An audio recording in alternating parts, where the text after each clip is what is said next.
Is it time to sell your USD?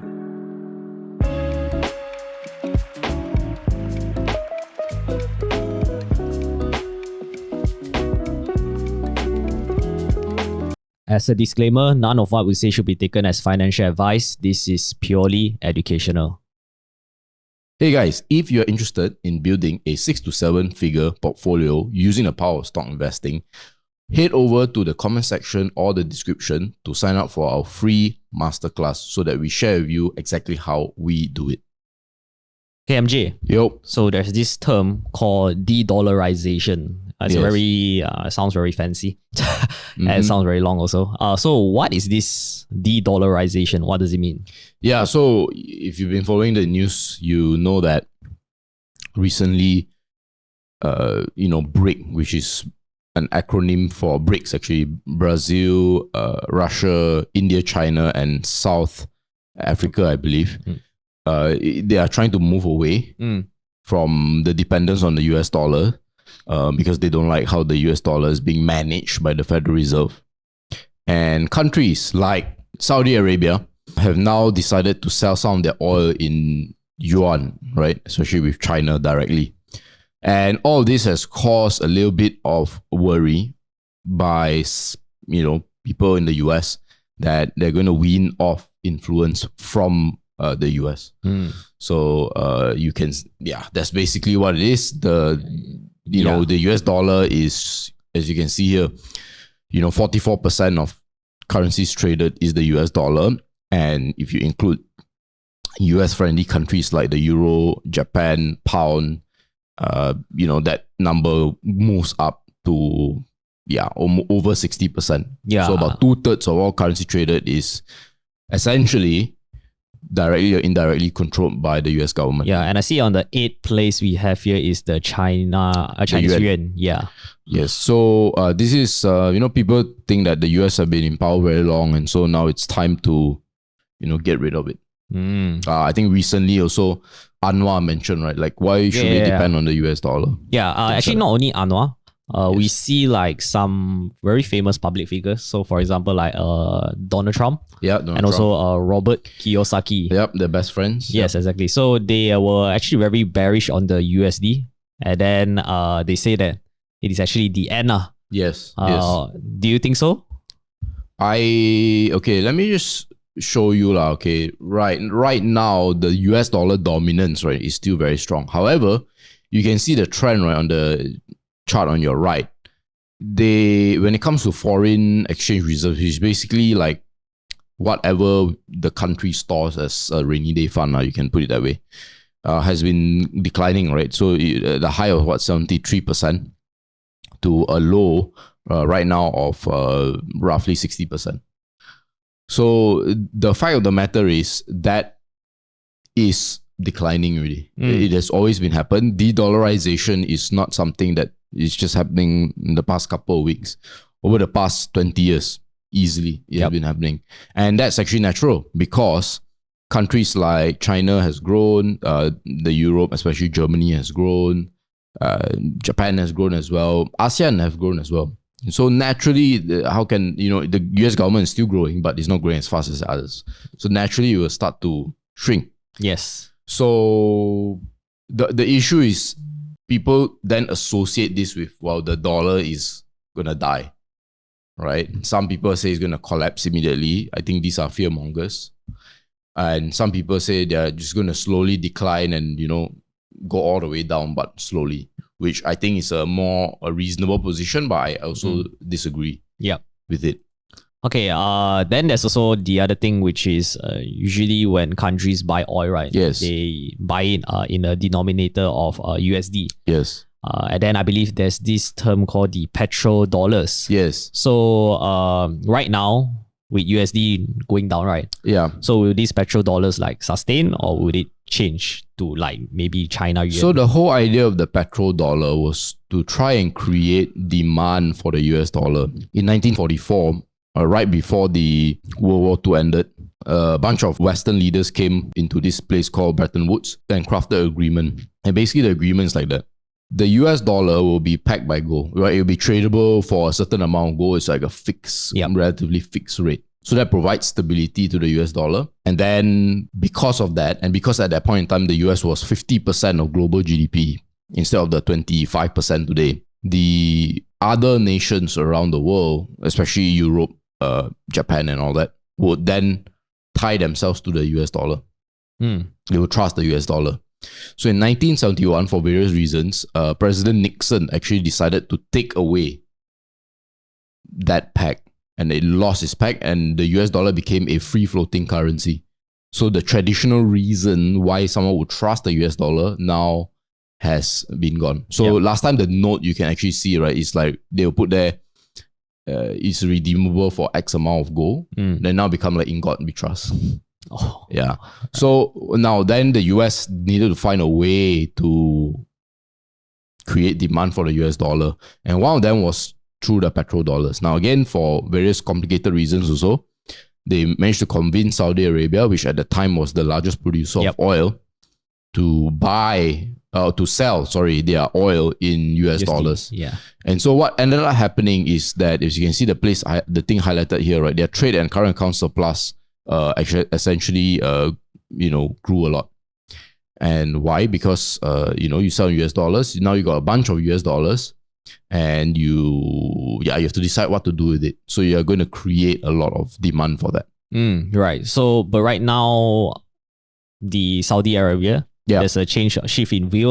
Like they are exchanging their oil with RMB or yuan. Yeah, on yuan. Yep. So will we still see this petrodollar to be happening, or would there be a change in currency? Right now, you see, people tend to have a fixed mindset. So they think the conditions in 1971 and the conditions in 2023 are the same. 1971 is a long time ago. It's 52 years ago already, right? And what you have to realize is, number one, ever since they relied on Saudi Arabia, okay, the US had a lot of what we call energy dependence. They rely on Saudi Arabia, and that's not good. But what you have seen over the past 50 years is that now the US is the largest oil producer. So they don't rely. When people say like US invade other countries for oil, I'm like, yeah, but they already produce a lot of oil, right? There are other reasons why they are invade, but oil is just maybe one portion. Similarly, the petrodollar is only one pillar that is holding up the US dollar. And this is what people really don't understand, right? So honestly, the impact, the petrodollar is still a component of the US dollar, but it has minimized over the time. And you know why? Guess what? People in the US, they're not dumb, right? They also know that they are reliant on countries like Saudi Arabia. They don't want to be hostage. So that's why they promote energy independence. They are trying to build all these different gas pipelines across the United States and Canada. And they're trying all sorts of ways, right, to win off. And, basically they have more or less done that over the past 50 years. Right. But guys, before we move on, if you're someone looking to level up their stock investing skills and you need a lot more guidance, we do have a one-on-one program called the Mentorship Program. If you're interested, you can apply it in the comment section or the description. Now, the other pillar, which is probably the much bigger pillar, really is the size of the economy and the dynamism. The US economy is one of the most dynamic economies, and also one of the biggest size, and also one of the most diversified. People, when you think of US, we think of tech, right? But they have a strong retail industry. I mean, 60-70% of the US is led by consumption. So they have all sorts of products. It's extremely diversified. It's a very complex economy, which is, you can say, is a good thing because they offer very, very different things.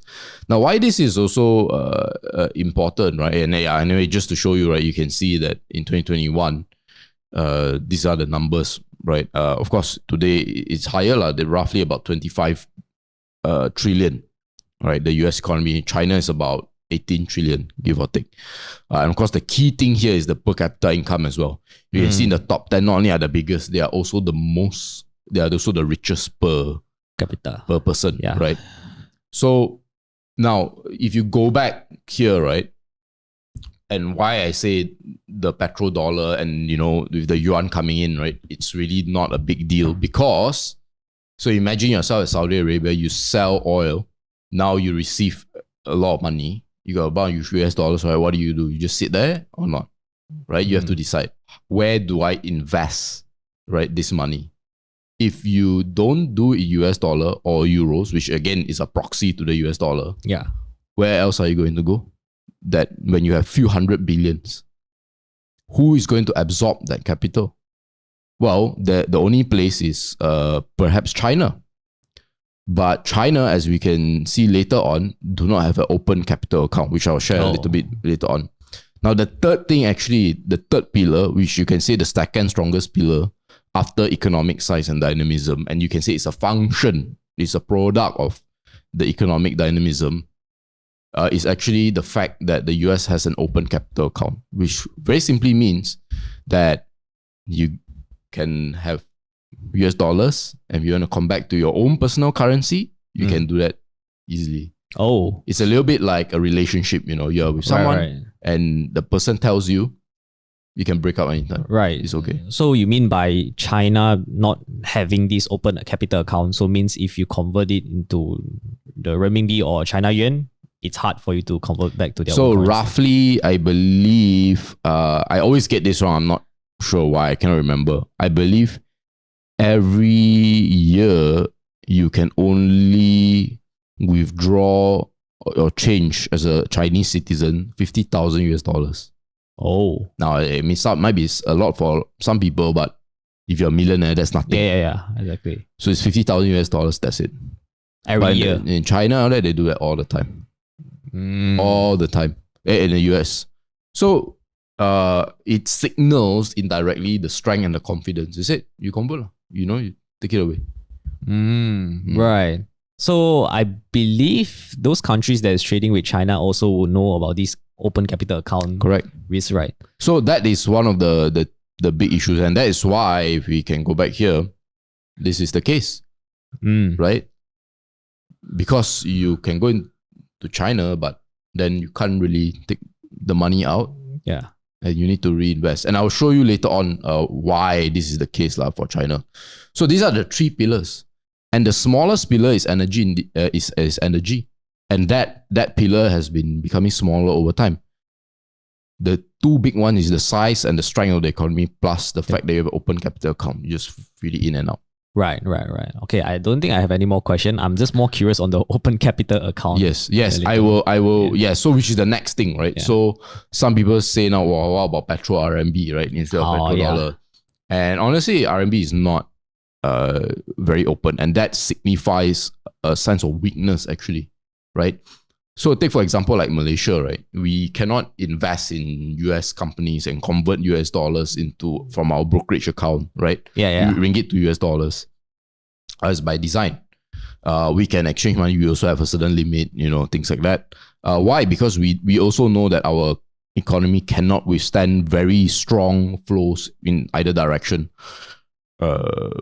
when it comes to the currency. And it makes sense, we are a small country, things like that. We need to protect our currency and all that. But China is a big economy. And so even though they are a wealthier country nowadays and bigger, they're still not very open. And the answer is very simple, right? As I said, they have actually a closed capital account. They have a closed capital account. And in 2015, there was actually a stock market crash in China. It was quite big.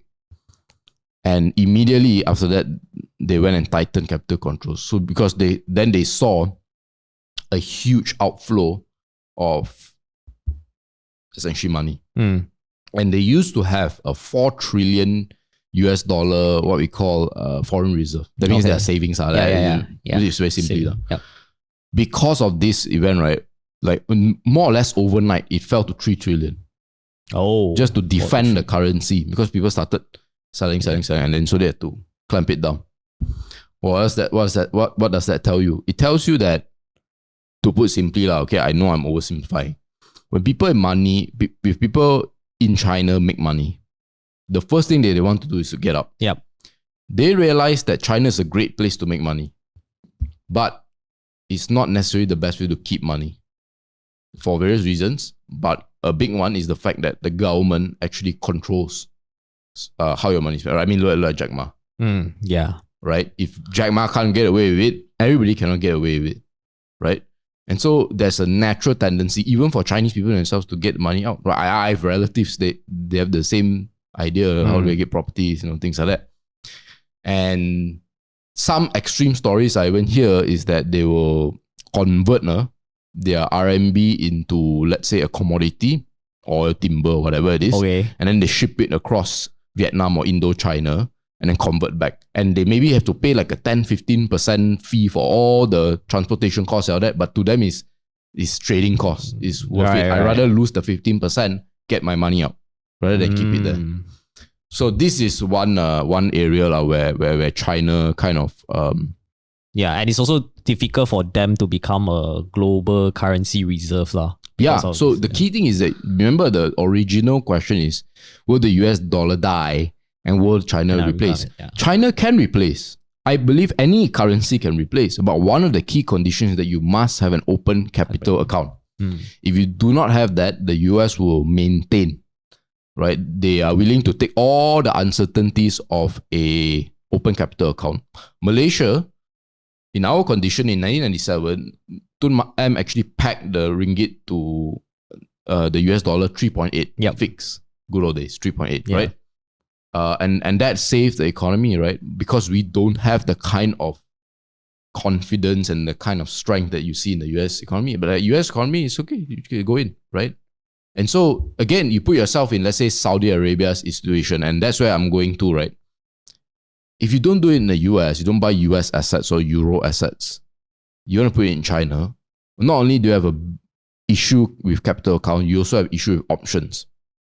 So with stocks, you have these big three issues. Accounting, which actually have different standards, and it's a bit different there.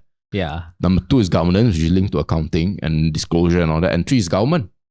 The most important thing for China, the Chinese government, the CCP, is that they want to make sure that businesses are aligned with their goals. And sometimes for the business to make profit, it will deviate from the government's goals. And that's when the government has to knock them back and get just now you mentioned Jack Ma, right? Yeah, that's what happened to him, right? And it's not wrong. I'm not here to say that's wrong or right. I'm just saying that is their policy. So if that is their policy and you are the investor, you have to follow, abide by their policy. You have to follow, and that makes it less attractive.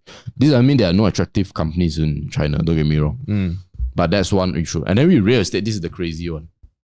This is the loan price to income ratio for properties in these various cities. Okay. Oh, PJ. Nice. Right, PJ is there. Okay, you look at Shanghai and Beijing. Oh, wow. 40 times your income. Almost 50 times your income for Shanghai. Right. So again, put yourself in Saudi Arabia's shoes, right? You create a current account surplus going to your coffers, a lot of US dollars. You can say, we're going to convert into yuan. You convert into yuan. First of all, to convert back, very difficult. That's one. Number 2 is, okay, I convert to yuan. Never mind, if it's difficult to convert back, but if I have an opportunity to invest in the country, then it's okay. But when you look at this, how? Then the second thing is, China is going to be friendly to their own businesses. And you are a foreign country, Saudi Arabia, and you come in and you invest. They can't be saying, well, we keep it fair for you. No, we have to support their own people. But in the US, if you invest there, you can bang your table. And if there's a US company that wrongly accuse you of something, or they've had some business malpractices with you as a Saudi Arabian company, you can go to a US judge and say, this is not fair. And the US judge will listen to you, he will consider, and he might even give you. And many times, some of these foreigners do get advantages. Right. So in one sense is that China, it's very, the regulation is very tight and everything you need to follow by their rules. Whereas for the US side, it's more, I would say it's more open. It's more fair. I'll just put a very simple question to you. If you're in a relationship, which one do you prefer? A girl who says, it's okay, you can leave anytime. I don't want you to see you go, but you can leave anytime. Or you can never leave me, and I got your keys and you're alongside. You make a decision, okay? So again, you want to be a reserve currency, that's what you need to be. You want to be a regional currency, you want to have you want to have control over your economy, you want to control things left, right, and center, then you go the China route. Right. Okay. I think that pretty much answers all the questions that I need to ask whether China will replace a USD. Is there any more? Or this one's the last? Yes, I think you did. About the Bitcoin and Ethereum. Yeah. Because there's so many like havoc and confusion about all of these currencies, right? So will cryptocurrency replace the USD or maybe even the yuan to become the I think it's very hard. It will always be seen as an alternative investment simply because number one is volatile. So it's difficult. And some people will say you can measure things in Bitcoin. Yeah, it's not like I'm going to measure things in 0.0001 Bitcoin, right? Then people say, well, you can measure things in sats, which is the decimal units for Bitcoin. Yeah, but again, it's a fixed supply, right, for Bitcoin. And we know fixed supply currencies, although they give the impression of stability, which to be fair, sometimes they do, but they also actually don't allow a lot of flexibility. Printing money, what I've come to realize in the past 3 or 4 years, is actually not necessarily a bad thing because it's what you do with the printed money that counts. Yes, for sure, someone is going to lose out. But in any system, in any economy, someone's going to lose out. And I give you the case of Bitcoin, right? Someone hogs a lot of Bitcoins and he doesn't want to sell it. He's rich. Every time he just sells a little bit to buy a house or sells a little bit to buy food, but he has tons of Bitcoins. And he's going to hog the Bitcoin. And the Bitcoin is going to keep going up. And people who come in, who are born, who come into the system, how are they going to afford a Bitcoin? You know what I mean? Yeah. So again, when you have a fixed pie theory, that's what happened. There's going to be scarcity and people can't grow. Whereas if the pie can expand, then yes, still there will be people who will not, they will receive the short end of the stick for sure. But again, I rather that than, some guy hogging all the Bitcoin and here I am, no matter what I do, the guy doesn't want to pay. You know what I mean? Yeah. And then there's the third one, which is when the internet goes down, right? Well, before that, it's cumbersome. So you can't, it's very hard. I mean, you've done a transaction in Bitcoin before, right? Okay, there are other currencies now not as proven. So maybe this is the weakest point here. But they are nevertheless still quite cumbersome and it's not easy to learn. And then when you do wrong transaction, you have to reverse, right? So people will prefer convenience over privacy, or that's what I've learned. No one really cares about privacy. If people care about privacy, there would be no TikTok or Facebook or any of the social media companies. People do not care about privacy except for a select few. And the last one is that, this is the more extreme one, right? If there's war, the internet goes down, that's it. Yep. Right, countries fight with EMPs, EMPs? Electromagnetic pulses, Okay, so basically digital currencies like Bitcoin or maybe even Ethereum will become like a feature lah.